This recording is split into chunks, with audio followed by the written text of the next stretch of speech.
Hello students, एक बार फिर स्वागत है आपका आपके YouTube channel Gautam Thakur classes में। और बेटा लास्ट क्लास जो हमने टॉपिक पढ़ा था वो टॉपिक था रिकॉन्स्टिट्यूशन ऑफ फर्म, जहाँ पर बेटा हमने क्या सीखा था, वहाँ पे हमारा टॉपिक था ट्रीटमेंट ऑफ गुडविल। अब ट्रीटमेंट ऑफ गुडविल के बाद आज जो हम बात करने जा रहे हैं बेटा, उस टॉपिक का नाम होगा treatment of accumulated profits and reserves and losses. तो यहाँ पर जो हमें बात करनी है बेटा, treatment of accumulated profit, reserves and losses. क्या होते हैं बेटा रिजर्व्स, प्रॉफिट एंड लॉसेस को कैसे हम लोग डिस्ट्रीब्यूट करेंगे, कैसे हम डिस्ट्रीब्यूट करेंगे अपने पार्टनर्स में in their profit sharing ratio. तो यहाँ पर बेटा हमारे पास कुछ एक्यूमुलेटेड प्रॉफिट्स हैं, और एक्यूमुलेटेड प्रॉफिट्स का मतलब क्या है बेटा, जिन्हें हमने एक्यूमुलेटेड किया, अपने प्रॉफिट्स को इकट्ठा किया और कुछ अपने रिजर्व्स को इकट्ठा किया, और अब हम उन्हें क्या कर रहे हैं, डिस्ट्रीब्यूट करने जा रहे हैं बिटवीन दी पार्टनर्स। जैसा कि बेटा हमारे पास कुछ एक्यूमुलेटेड प्रॉफिट्स हैं, तो उसमें आप क्या बोल सकते हो, जैसे कि general reserve, reserve fund, profit and loss account,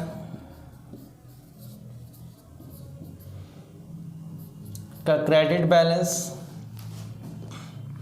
workman compensation reserve, workman compensation reserve and profit हो गया आपका इन्वेस्टमेंट फ्लक्चुएशन रिजर्व,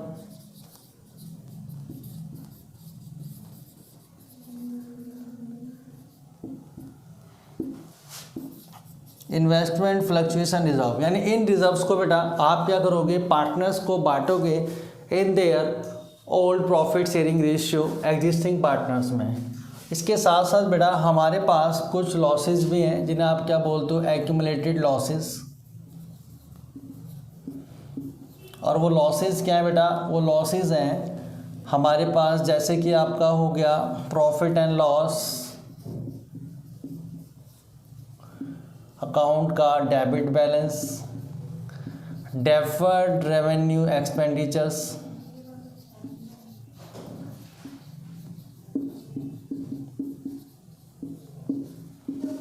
इसमें सर जैसे कि बेटा आप लिखते थे क्या, एडवर्टीजमेंट, सस्पेंस अकाउंट एटसेट्रा।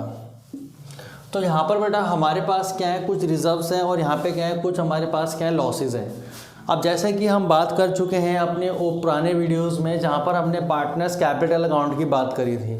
तो पार्टनर्स कैपिटल अकाउंट, तो बड़ा यहाँ पे सभी को पता है कैपिटल अकाउंट का नेचर कैसा है सर, क्रेडिट होता है। इट मीन्स अगर बेटा हमें कुछ पार्टनर्स में डिस्ट्रीब्यूट करना है तो उसको हम क्या करेंगे, क्रेडिट। यानी कि पार्टनर्स का रिजर्व्स, प्रॉफिट, फंड्स को हमें क्या करना होगा, क्रेडिट करना होगा।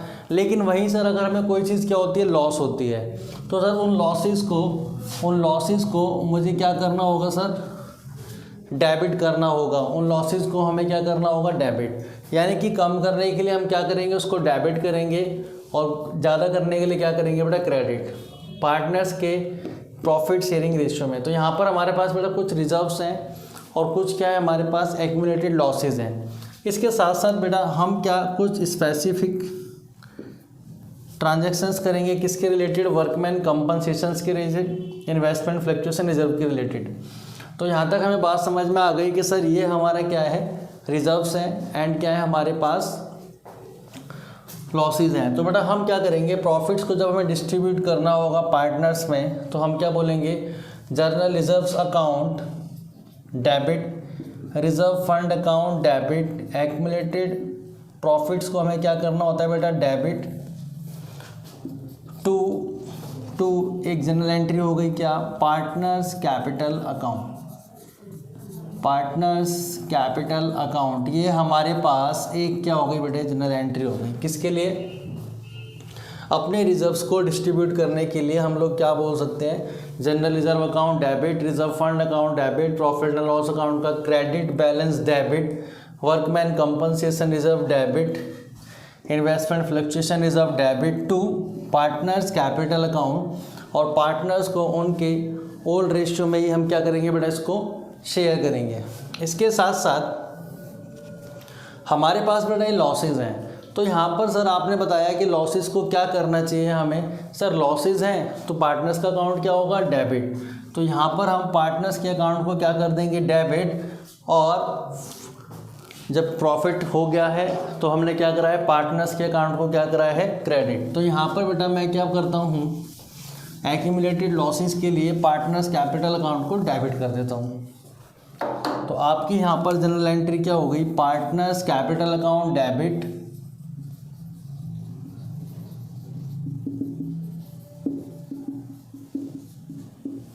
To profit and loss account का debit balance to deferred revenue expenditures. थोड़ा यहाँ पे हमें दो बात क्लियर हुई, रिजर्व्स की एंड प्रॉफिट की। अब हम बात करते हैं बेटा किसकी, स्पेसिफिक रिजर्व, जो हमारे पास क्या है, workman compensation reserve and investment fluctuation reserve. तो बेटा अब यहाँ पर हम बात कर रहे हैं वर्कमैन कंपनसेशन रिजर्व की, और वर्कमैन कंपनसेशन हमें रिजर्व बैलेंस शीट में गिवन है, और उनका ए एंड बी पार्टनर है जिनका प्रॉफिट शेयरिंग रेशियो बेटा यहाँ पर क्या दिया हुआ है, इक्वली दिया हुआ है। अब बात करता हूँ बेटा मैं केस 1 की। There is no information, there is no information, यानी कोई भी इंफॉर्मेशन हमें गिवन नहीं है, किसके लिए, वर्कमैन कंपनसेशन रिजर्व के लिए। या फिर बेटा यहाँ पर हम बोल सकते हैं नो क्लेम, कोई भी क्लेम नहीं किया गया है, किसके लिए, वर्कमैन कंपनसेशन रिजर्व के लिए। यानी कि जो हमारे वर्कमैन्स थे उनकी तरफ से कोई भी क्लेम नहीं है, और एडजस्टमेंट में कोई भी इंफॉर्मेशन गिवन नहीं है। तो आप क्या करेंगे, इस रिजर्व्स को बेटा आप पार्टनर्स में डिवाइड कर देंगे, और एंट्री क्या हो जाएगी आपकी, workman compensation reserve account debit, workman compensation reserve account debited to A partner है बेटा, तो A is capital account, B partners में बी इज कैपिटल अकाउंट। यानी कि दो केस हमारे हो रहे हैं, या तो कोई इन्फॉर्मेशन नहीं या फिर कोई क्लेम नहीं है। तो यहाँ पर आपने देखा बेटा रिजर्व में हमारे पास कितना अमाउंट था, 10,000, जिसको मैंने इक्वली डिस्ट्रीब्यूट कर दिया ए में और बिटवीन बी में। यानी कि ए और बी ने बेटा इस रिजर्व्स को इक्वल डिस्ट्रीब्यूट किया, वाई, बिकॉज कोई भी इंफॉर्मेशन नहीं है इसके रिगार्डिंग, और कोई भी क्लेम नहीं है इसके रिगार्डिंग। ओके सर, यहाँ तक तो बड़ा कोई दिक्कत है नहीं। इसके बाद मैंने हमारा वर्कमैन कंपनसेशन जो क्लेम है, वो क्लेम बेटा आपका हो गया ₹8,000 का। यानी कि बेटा यहाँ पर आपके रिजर्व में कितना बैलेंस है, 10,000 है सर, और सर क्लेम कितना हो रहा है उसके लिए क्लेम हो रहा है बेटा 8,000। यानी कि जो मेरे पास वर्कमैन कंपनसेशन रिजर्व है, उस रिजर्व में से आप लोगों ने 10,000 रुपीज़ की रिजर्व में क्लेम फॉर वर्कमैन कंपनसेशन कितना आ गया बेटा 8,000। यानी कि सर अभी भी हमारे पास कितना रिमेनिंग अमाउंट बचा है, सर अभी रिमेनिंग अमाउंट बचा है 2,000। उसको बेटा हम ट्रांसफ़र कर देंगे ओल्ड पार्टनर्स के कैपिटल अकाउंट में in their profit sharing ratio. तो A is capital account, B is capital account, आपका 1,000 अमाउंट ट्रांसफ़र हो चुका है।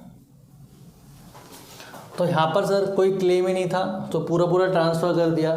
सर यहाँ पर क्लेम था ₹8,000 का, तो हमने क्या करा सर 2,000 ट्रांसफ़र कर दिया पार्टनर्स के कैपिटल अकाउंट में।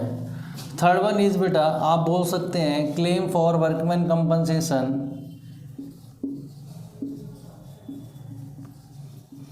Workman compensation. तो यहाँ पर आपका एक क्लेम हो गया बेटा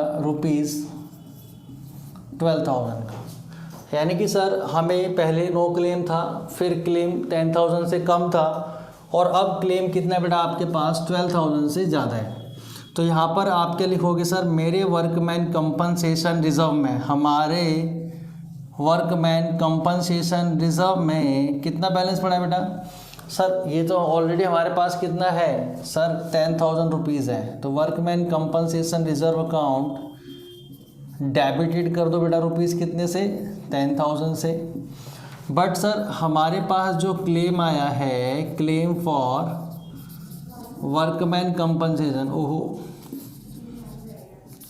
तो वर्कमैन कंपनसेशन बेटा क्लेम कितना आ गया, 12,000। अरे यार क्लेम रखा था हमने रिजर्व 10,000 का और आगे कितना गया, 12,000। कोई बात नहीं सर, मैं इसको अपने रिवैल्यूएशन अकाउंट में ट्रांसफ़र करूँगा। कहाँ ट्रांसफ़र करूँगा बेटा?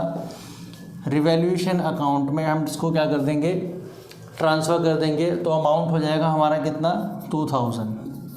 अब जब बेटा रिजर्व एक प्रॉफिट की तरह बढ़ रहा था तो पार्टनर्स ने इसको आपस में डिस्ट्रीब्यूट किया था, नहीं किया था? सर बिल्कुल किया था। तो भाई ज़रूरी थोड़ा है कि पार्टनर्स हमेशा प्रॉफिट ही प्रॉफिट अर्न करेंगे, लॉस भी तो किसको झेलना पड़ेगा सर, पार्टनर्स को झेलना पड़ेगा।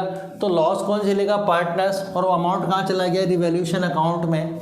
तो यहाँ पर बेटा हम क्या करेंगे, डिस्ट्रीब्यूट कर देंगे। फिर एज कैपिटल अकाउंट, यहाँ पर बेटा क्या हो जाएगा, डेबिट। बीज कैपिटल अकाउंट यहाँ पर क्या हो जाएगा बेटा, डेबिट हो जाएगा। इसके साथ साथ हमारे पास क्या आएगा बेटा नीचे, रिवैल्यूएशन अकाउंट। अब जो यहाँ पे बेटा हमारे पास प्रॉफिट था वो था पहले कितना, 2,000। अब की बार क्या हो गया, हमारे पास लॉस आ गया। और लॉस को भी क्या करेंगे बेटा, वो अपने ओल्ड पार्टनर्स में, ओल्ड शेयर में डिस्ट्रीब्यूट कर देंगे। यानी कि प्रॉफिट को भी हमने क्या करा था, डिस्ट्रीब्यूट करा था, जो रिजर्व बचा था उसको भी डिस्ट्रीब्यूट करा था। और अब कोई अगर लॉस आया है, अब कोई अगर लॉस आया है तो उस लॉस को भी पार्टनर्स को शेयर करना पड़ेगा, जिसके लिए हमने क्या करा, उसके अकाउंट को डेबिट कर दिया और रिवैल्यूएशन अकाउंट को क्रेडिट कर दिया। सिंपली पहले पार्टनर्स के अकाउंट को क्रेडिट कर रहे थे, बिकॉज यहाँ पर हमारे पास प्रॉफिट क्या था बेटा, रेशियो क्या था, इक्वली था। अब लॉस आया तो पार्टनर्स ने लॉस को भी डिस्ट्रीब्यूट कर दिया। तो यानी कि यहाँ पे समझने वाली बात ये है बेटा कि रिज़र्व अगर ज़्यादा है तो कोई प्रॉब्लम नहीं है, अगर रिज़र्व कम होता है तो वो कहाँ ट्रांसफ़र होगा, रिवैल्यूएशन अकाउंट में ट्रांसफ़र होगा आपका। ठीक है, इसको हम क्या बोलते हैं, claim for workman compensation reserve. Is that clear? तो बेटा यहाँ तक हमने बात कर ली वर्कमैन कंपनसेशन रिजर्व की। अब हम बात करते हैं बेटा किसकी, इन्वेस्टमेंट फ्लक्चुएशन रिजर्व का ट्रीटमेंट। तो बेटा यहाँ पर अब हमें दिया हुआ है क्या, investment fluctuation reserve and investment. तो सबसे पहले बेटा जो हमारे पास केस 1 की बात की गई है वो क्या की गई है, there is no information given, या फिर बेटा हम क्या बोलें, market value of investment ₹1 lakh. Means या तो मार्केट वैल्यू किसके इक्वल है, इन्वेस्टमेंट के इक्वल है और बुक वैल्यू के इक्वल है। इसको आप क्या बोल सकते हैं, बुक वैल्यू।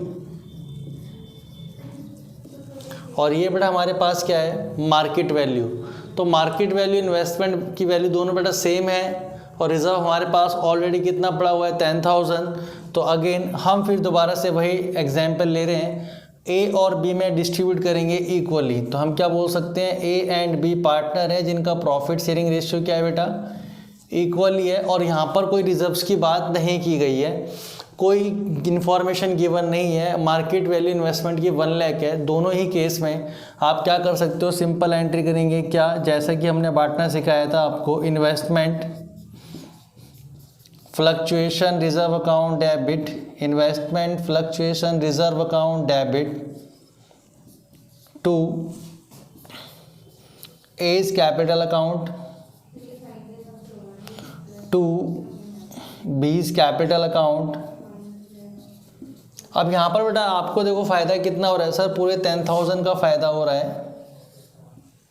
तो हम इस प्रॉफिट को सर इक्वली बांट देंगे पार्टनर्स में। वो वैल्यू कितनी होगी, 5,000 एंड 5,000। तो दोनों की वैल्यू बेटा कितनी आ जाएगी, 5,000 वैल्यू आ जाएगी, जो कि हमारे इन्वेस्टमेंट फ्लक्चुएशन रिजर्व में ऑलरेडी थी।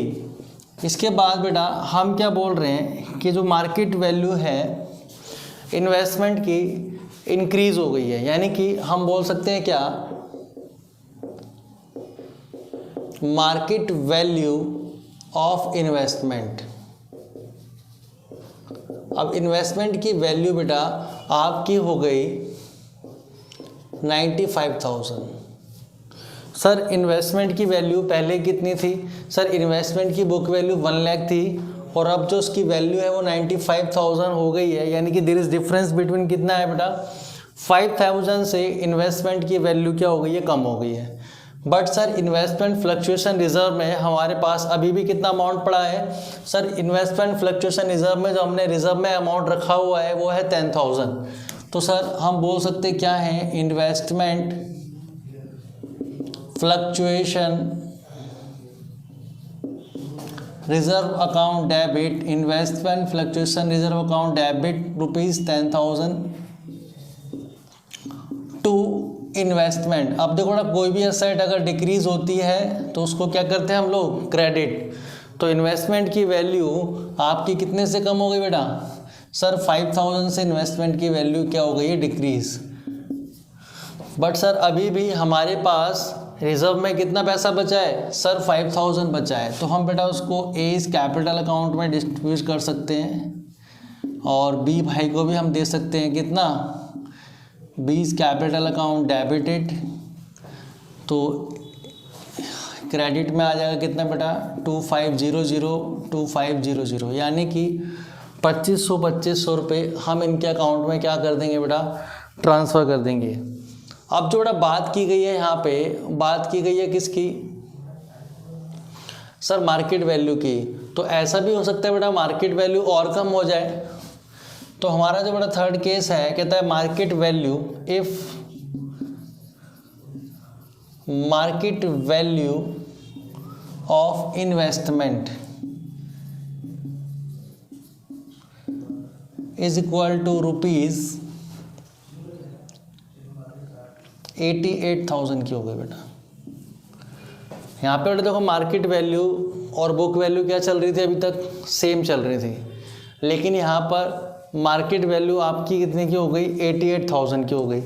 तो सर आपके पास इन्वेस्टमेंट फ्लक्चुएशन रिजर्व में सर हमारे पास कुछ अमाउंट है इन्वेस्टमेंट फ्लक्चुएशन रिजर्व में, वो कितना है? इन्वेस्टमेंट फ्लक्चुएशन रिजर्व अकाउंट में बेटा हमारे पास जो अमाउंट है वो अमाउंट है 10,000। बट सर जो हमारे इन्वेस्टमेंट की वैल्यू डिक्रीज़ हुई है तो मैं इन्वेस्टमेंट अकाउंट भी क्या कर दूंगा, सर हम क्रेडिट कर देंगे। और वो वैल्यू डिक्रीज़ हुई है बेटा कितने से, 12,000 से। 1 लाख और 88,000 का डिफरेंस कितना आ गया, 12,000। तो सर यहाँ पर भी हमें कुछ लॉस हुआ है और उस लॉस को मैं कहाँ ट्रांसफ़र कर सकता हूँ, रिवैल्यूएशन अकाउंट में। तो सर रिवैल्यूएशन अकाउंट में कितना अमाउंट आ जाएगा, तो सर मेरा रिवैल्यूएशन अकाउंट में आ जाएगा 2,000। तो दो चीज़ें बेटा मेरी डेबिट हो गई, एक मेरा क्या हो गया, क्रेडिट। अब सर जो लॉस है वो कौन बियर करेगा, सर ए और बी करेंगे। तो यहाँ पर बेटा हम इसकी सेकेंड एंट्री क्या डाल सकते हैं, A is capital account debit, B is capital account debit to revaluation account.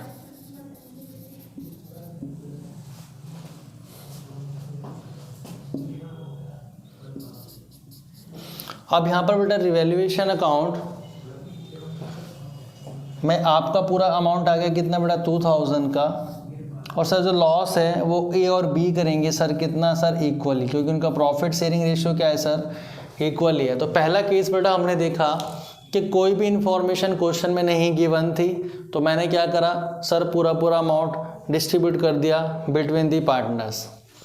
Sir second case यहाँ पर हमने देखा कि इन्वेस्टमेंट की वैल्यू कम हुई है, तो हमारे पास अभी भी 5,000 रुपीज़ बचे थे किसमें, फ्लक्चुएशन रिजर्व में, जो कि मैंने ट्रांसफ़र कर दिया बेटा ए और बी को। इसके बाद बेटा हमने क्या किया कि इन्वेस्टमेंट की वैल्यू 88,000 हो गई। इट मीन्स कि सर यहाँ पर हमें रिजर्व से भी अमाउंट क्या नहीं हो रहा, पूरा नहीं हो पा रहा है। तो वो लॉस हमने कहाँ ट्रांसफ़र कर दिया बेटा, रिवैल्यूएशन अकाउंट में। और फिर उसी रिवैल्यूएशन को हमने कहाँ ट्रांसफ़र किया, पार्टनर्स के कैपिटल अकाउंट में। अब बेटा ऐसा भी तो हो सकता है कि पार्टनर्स की जो वैल्यू है, जो हमारे इन्वेस्टर की वैल्यू अभी तक क्या हुई है बेटा, कम हुई है, तो इन्वेस्टमेंट की वैल्यू ज़्यादा भी हो सकती है। तो सर देखते हैं कि इन्वेस्टमेंट की वैल्यू बेटा अगर ज़्यादा हो जाए तो हम क्या अकाउंटिंग ट्रीटमेंट कर। तो बेटा अब हमने क्या देखा कि market value of investment increase हो गई केस 4 में 1,20,000। तो यहाँ पर बेटा आपने इन्वेस्टमेंट फ्लक्चुएशन रिजर्व से कोई अमाउंट यूटिलाइज़ किया क्या? नहीं सर, यहाँ पर हमने इन्वेस्टमेंट फ्लक्चुएशन रिजर्व का कोई अमाउंट यूटिलाइज़ नहीं किया। तो वो कहाँ ट्रांसफ़र हो जाएगा? पार्टनर्स के कैपिटल अकाउंट में, A's capital account to B's capital account. अब सर यहाँ पर क्या हो रहा है कि इन्वेस्टमेंट की जो वैल्यू इंक्रीज़ हो रही है वो पूरे 20,000 से इंक्रीज़ हो रही है। तो यहाँ पर बेटा जो हम इसकी सेकंड एंट्री करेंगे वो क्या करेंगे? Investment account debit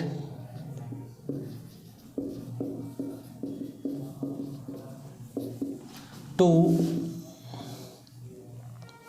revaluation account.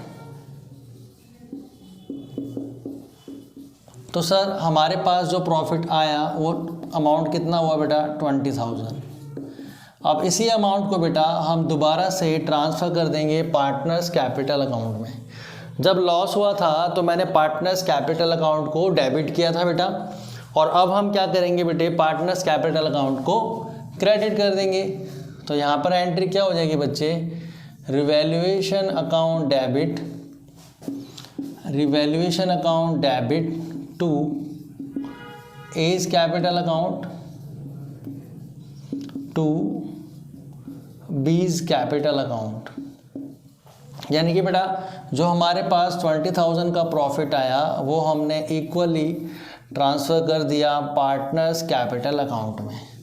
तो यहाँ तक बेटा हमने 3 चीज़ सीखी थी। पहले हमने बताया क्या? पार्टनर्स का रिजर्व्स यानी कि accumulated profit and accumulated losses को। आफ्टर डैट बेटा हमने सीखा treatment of workman compensation reserve. And third one is हमारा पास क्या है बेटा? Investment fluctuation reserve. और एक था हमारे पास workman compensation reserve, investment fluctuation reserve और एक्यूमुलेटेड प्रॉफिट एंड लॉसेस। अब बेटा हम मिलते हैं नेक्स्ट क्लास में नेक्स्ट टॉपिक के साथ। जब तक कि आप हमारी वीडियोस को लाइक कीजिए, शेयर कीजिए एंड चैनल को सब्सक्राइब कीजिए। मिलते हैं नेक्स्ट वीडियो में नेक्स्ट टॉपिक के साथ। जब तक के लिए ऑल द बेस्ट गाइज।